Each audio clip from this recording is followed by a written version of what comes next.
नमस्कार, दिल्ली न्यूज में आपका बहुत बहुत स्वागत है। चलिए देखते हैं आज की 25 फटाफट काम की और महत्वपूर्ण बड़ी खबरों को। पर इससे पहले वीडियो को लाइक करना बिल्कुल ना भूलें। नामांकन दाखिल नहीं कर पाई सीएम आतिशी, मिस कर गई टाइम। दिल्ली की मुख्यमंत्री आतिशी सोमवार को अपना नामांकन दाखिल करने वाली थी, लेकिन वह ऐसा नहीं कर पाई। उन्होंने पर्चा दाखिल करने वाले दिन एक रोड शो किया। वह मंदिर और गुरुद्वारे भी मत्था टेकने गई। इसके बाद वह अरविंद केजरीवाल के साथ वोटर लिस्ट में कथित हेराफेरी की शिकायत उठाने के लिए चुनाव आयोग के कार्यालय भी पहुंची। इसी में वह पर्चा दाखिल करने की दोपहर 3 बजे के समय सीमा से चूक गई। दिल्ली चुनाव में राहुल गांधी का जातीय आरक्षण कार्ड। दिल्ली विधानसभा चुनाव के लिए कांग्रेस के वरिष्ठ नेता राहुल गांधी ने पहली रैली में जातीय आरक्षण कार्ड खेलते हुए आम आदमी पार्टी के राष्ट्रीय संयोजक अरविंद केजरीवाल से बड़ा सवाल पूछ लिया है। राहुल गांधी ने केजरीवाल को आरक्षण की सीमा बढ़ाने और जातीय जनगणना के विषय पर अपना रुख स्पष्ट करने की चुनौती दी है।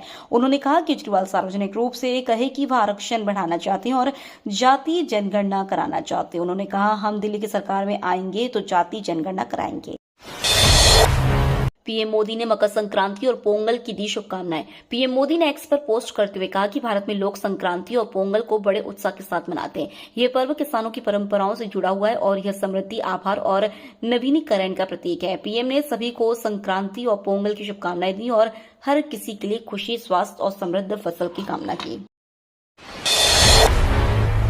दिल्ली में भीषण हुई चुनावी जंग, बीजेपी ने जारी किया नया पोस्टर। दिल्ली चुनाव को लेकर पोस्टर वार तेज है। सोमवार को फिर बीजेपी ने 2 पोस्टर जारी कर आम आदमी पार्टी पर निशाना साधा।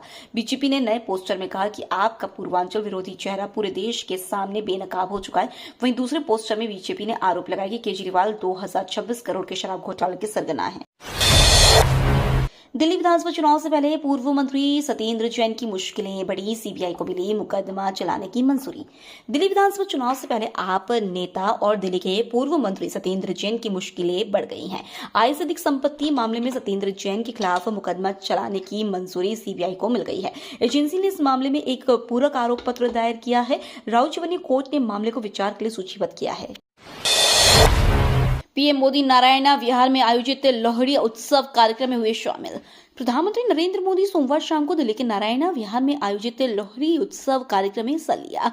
इस दौरान प्रधानमंत्री ने लोहड़ी की पवित्र अग्नि को प्रज्वलित किया। अपने बीच प्रधानमंत्री को देखकर लोग भी उत्साहित नजर आए। रमेश बिधूड़ी सचमुच बन सकते हैं दिल्ली के सीएम। दिल्ली विधानसभा चुनावों के लिए भारतीय जनता पार्टी किसी चेहरे को सामने रखकर चुनाव नहीं लड़ रही है। दरअसल हरियाणा से लेकर महाराष्ट्र तक, मध्य प्रदेश से लेकर राजस्थान और छत्तीसगढ़ तक बीजेपी बिना सीएम कैंडिडेट तय किए विधानसभा चुनाव लड़ती रही और सफल होती रही है। पर इस बार बीजेपी के सीएम कैंडिडेट हर रोज आम आदमी पार्टी तय कर रही है और रमेश बिधूड़ी सचमुच दिल्ली के सीएम बन सकते हैं।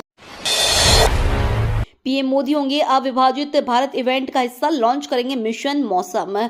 प्रधानमंत्री नरेंद्र मोदी आज भारतीय मौसम विज्ञान विभाग की 150वें स्थापना दिवस समारोह में भाग लेंगे और इस अवसर पर मिशन मौसम की शुरुआत करेंगे, जिसका उद्देश्य आधुनिक तकनीकों के जरिए मौसम और जलवायु को बेहतर तरीके से समझना है। पीएमओ ने कहा, देश को मौसम के लिए तैयार और जलवायु स्मार्ट राष्ट्र बनाने के लक्ष्य के साथ प्रधानमंत्री मिशन मौसम की शुरुआत करेंगे।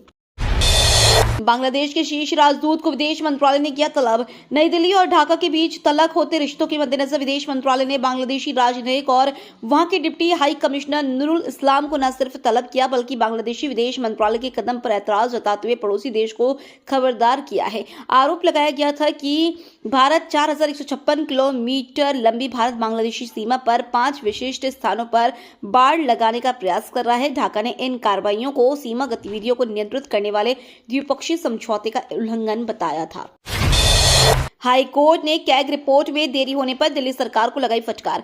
दिल्ली हाईकोर्ट ने सीएजी रिपोर्ट पर विचार करने में देरी के लिए दिल्ली सरकार को फटकार लगाई है। हाईकोर्ट ने फटकार लगाते हुए कहा कि जिस तरह से आपने अपने कदम पीछे खींचे हैं, उससे आपकी ईमानदारी पर संदेह पैदा होता है। कोर्ट ने आगे जोर देते हुए कहा कि आपको रिपोर्ट को तुरंत स्पीकर को भेजना चाहिए था और सदन में चर्चा शुरू करनी चाहिए थी। अवध ओझा का वोट ग्रेटर नोएडा से दिल्ली होगा ट्रांसफर। शिक्षक से नेता बने आम आदमी पार्टी के उम्मीदवार अवध ओझा के लिए राहत भरी खबर आई है। अवध ओझा का वोट दिल्ली ट्रांसफर होगा। अभी अवध ओझा का वोट उत्तर प्रदेश के ग्रेटर नोएडा का बना हुआ है। इस मुद्दे को लेकर आप मुखिया अरविंद केजरीवाल ने चुनाव आयोग से मुलाकात की। इलेक्शन कमीशन से मुलाकात के बाद केजरीवाल ने बताया कि अवध ओझा अब पटपटगंज सीट से नामांकन दाखिल करेंगे। उनका नाम ग्रेटर नोएडा से दिल्ली ट्रांसफर होगा। इसके लिए अरविंद केजरीवाल ने चुनाव आयोग का धन्यवाद दिया है। भाजपा ने 18 जिला अध्यक्षों के नाम किए घोषित। भारतीय जनता पार्टी के जिला अध्यक्षों के नाम की घोषणा का सिलसिला शुरू हो गया है। सोमवार को इसे लेकर कई नियुक्ति पत्र जारी किए गए। इसमें कई जिलों के जिला अध्यक्षों की घोषणा की गई है। मध्य प्रदेश भाजपा ने दूसरे दिन भाजपा के करीब 1 दर्जन से ज्यादा जिला अध्यक्षों के नाम की घोषणा की है। सोमवार रात को भोपाल नगर से रविंद्र यति, भोपाल ग्रामीण से तीरथ सिंह मीणा, नीमच से मन्ना खंडेलवाल, देवास से राय सिंह सिंधव को जिला अध्यक्ष घोषित किया गया है। पीएम मोदी ने जम्मू कश्मीर को दी बड़ी सौगात, जैड मोहर टनल का किया उद्घाटन। पीएम मोदी ने जम्मू कश्मीर में जैड मोहर टनल का उद्घाटन कर दिया है। 6.5 किलोमीटर लंबी यह टनल समुद्र तल से 8,652 फीट की ऊंचाई पर स्थित है। इस टनल से 12 महीने यातायात सुगम रहेगा और मौसम का कोई असर नहीं होगा। सीएम उमर अब्दुल्ला और मनोज सिन्हा भी इस दौरान मौजूद रहे। दिल्ली विधानसभा चुनाव को लेकर भाजपा ने जारी किया तीसरी लिस्ट। दिल्ली विधानसभा चुनाव को लेकर भारतीय जनता पार्टी ने तीसरी सूची जारी की है, जिसमें एक उम्मीदवार का नाम है। भाजपा ने मुस्तफाबाद सीट से मोहन सिंह बिष्ट को चुनाव मैदान में उतारा है। भाजपा अब तक 59 उम्मीदवारों की घोषणा कर चुकी है। इससे पहले 29 उम्मीदवारों की अपनी दूसरी सूची जारी की थी, जिसमें पार्टी ने कपिल मिश्रा को करावल नगर से टिकट दिया। सीएम योगी की महाकुंभ आने वालों को एक और सौगात, हर स्नान पर्व पर शटल बसों में यात्रा फ्री। उत्तर प्रदेश की योगी सरकार ने महाकुंभ आने वालों को एक और सौगात दी है। महाकुंभ आने वाले तीर्थ यात्रियों के लिए शटल बसों में हर स्नान पर्व पर 3 दिन यात्रा फ्री कर दी है। उत्तर प्रदेश राज्य सड़क परिवहन निगम 350 शटल बसों को चला रहा है। मुख्य स्नान पर्वों और इसके एक दिन पहले व बाद में निःशुल्क यात्रा कराएगा। 1.5 महीने तक चलने वाले महाकुंभ में 6 मुख्य स्नान होंगे, यानी कुल 18 दिन तीर्थ यात्रियों को शटल बसों में मुफ्त यात्रा मिलेगी। प्रयागराज महाकुंभ पौष पूर्णिमा पर 2 करोड़ लोगों ने किया स्नान।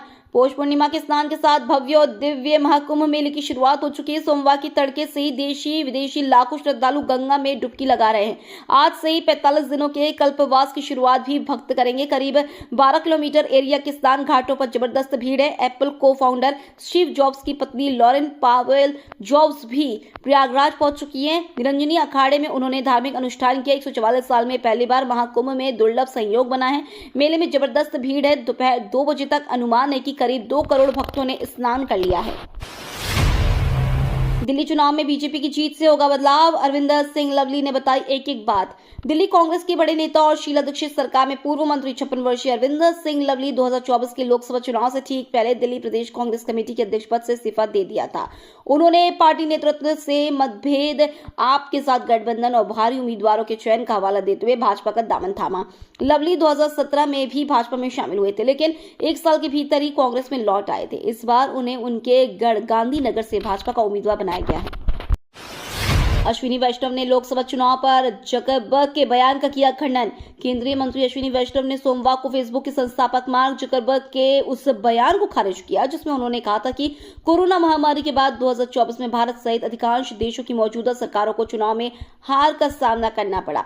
वैष्णव ने कहा कि उनका यह दावा तथ्यात्मक रूप से गलत है। वैष्णव ने एक्स पर एक पोस्ट में कहा, दुनिया के सबसे बड़े लोकतंत्र के रूप में भारत में 2024 में आम चुनाव हुए हैं, जिसमें 640 मिलियन से अधिक मतदाता शामिल हुए। बांसुरी स्वराज के वकील ने राव जीवनी कोर्ट में दी दलीलें। 22 जनवरी को होगी अगली सुनवाई। राव जीवनी कोर्ट में भाजपा सांसद बांसुरी स्वराज के वकील ने कुछ दस्तावेज दाखिल किए और दलीलें दी। उनके वकील ने कहा कि यह शिकायत राजनीति से प्रेरित है और शिकायतकर्ता इसका इस्तेमाल चुनावी उद्देश्यों के लिए कर रही हैं। इसी मामले में सत्येंद्र जैन हिरासत में थे। अदालत ने दलीलें सुनने के बाद मामले को 22 जनवरी 2025 को आगे की सुनवाई के लिए स्थगित कर दिया है। कपिल मिश्रा पर AIMIM दिल्ली चीफ शोएब जामई का विवादास्पद बयान। AIMIM के दिल्ली प्रदेश अध्यक्ष शोएब जामई ने बीजेपी की तरफ से कपिल मिश्रा को उम्मीदवार बनाए जाने पर तीखी प्रतिक्रिया दी। उन्होंने कपिल मिश्रा को लेकर विवादास्पद बयान दिया। उन्होंने कहा कि अगर दूसरी सरकार होती तो कपिल मिश्रा जेल में होते। झुग्गियों को तोड़ने वाले दावे पर केजरीवाल को LG ने दी चेतावनी। दिल्ली में विधानसभा चुनाव की हलचल के बीच हर दिन एक नए मुद्दे के साथ नया सियासी घमासान देखने को मिल रहा है। सोमवार को पूरे दिन दिल्ली की सियासत का केंद्र झुग्गी और झुग्गी वालों के आसपास रहा। दरअसल अरविंद केजरीवाल रविवार को शकूरपुर बस्ती की झुग्गियों में पहुंचे थे। इस दौरान उन्होंने अपने भाषण में कहा, अगर दिल्ली के झुग्गी वालों ने बीजेपी को वोट दे दिया तो ये लोग आपकी झुग्गी को तोड़ देंगे। इन लोगों ने सारी प्लानिंग कर रखी है। LG ने इस झुग्गी की जमीन का लैंड यूज चेंज कर दिया है। केजरीवाल के इन दावों का दिल्ली के LGV के सक्सेना ने खंडन किया है। आज से 2 दिन घने कोहरे का येलो अलर्ट, बर्फीली हवाएं बढ़ाएंगी ठिठुरन। राजधानी में कल तक घना कोहरा छाएगा, इसके लिए मौसम विभाग ने येलो अलर्ट जारी किया।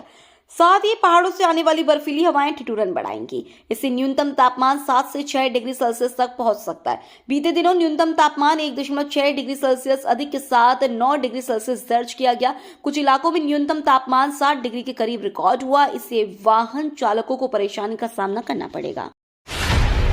लॉरेंस बिश्नोई के नाम पर रंगदारी मांगने वाले गिरोह का दिल्ली पुलिस ने किया भांडाफोड़। दिल्ली पुलिस ने गैंगस्टर लॉरेंस बिश्नोई के नाम पर उगाही करने के आरोपी 4 आरोपियों को दबोचा है। यूपी के मैनपुरी के ग्राम प्रधान समेत गिरोह के 4 बदमाश दबोचे गए हैं। इन पर गैंगस्टर लॉरेंस बिश्नोई का सहयोगी बनकर दिल्ली के डॉक्टरों से पैसों की उगाही करने का आरोप है। अधिकारियों ने सोमवार को बताया कि यह गिरोह पहले लोगों की संपत्तियों पर मोबाइल टावर लगाने के नाम पर ठगी करता था।